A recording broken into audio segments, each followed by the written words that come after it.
Sinigallia, com'è la salute della sanità veneta nonostante il patto di stabilità interno? Ma mi sembra buona e non dovrebbero essere tagliati servizi di nessun tipo, anche perché non è vero che c'è un taglio di 240 milioni. Nel 2015 dovevano esserci a livello nazionale 112 miliardi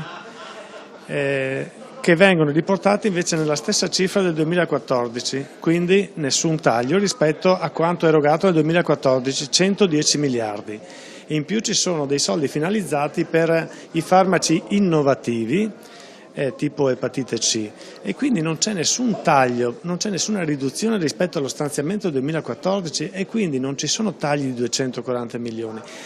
Erano eventualmente quelli previsti in aumento, ma rispetto al consolidato non c'è nessun taglio e invece ci sono almeno 1,5 miliardi di maggiori introiti per il fondo dell'autosufficienza, fondo per il sociale, fondo per la famiglia e nel sistema integrato veneto sociosanitario sono soldi che si utilizzano nel sistema sociosanitario, quindi per i LEA, quindi non c'è nessun taglio, bisogna smettere di fare allarmismo e i servizi nel Veneto possono continuare ad essere erogati in maniera efficace. Mi auguro invece che siano ridotti i soldi, guarda caso sempre 240 milioni, che la Regione Veneto ha pagato nel 2014 per i pazienti del Veneto e cittadini del Veneto che vanno in altre regioni. Quelli bisogna ridurre, bisogna tagliare là perché sono soldi che vanno ad altre regioni.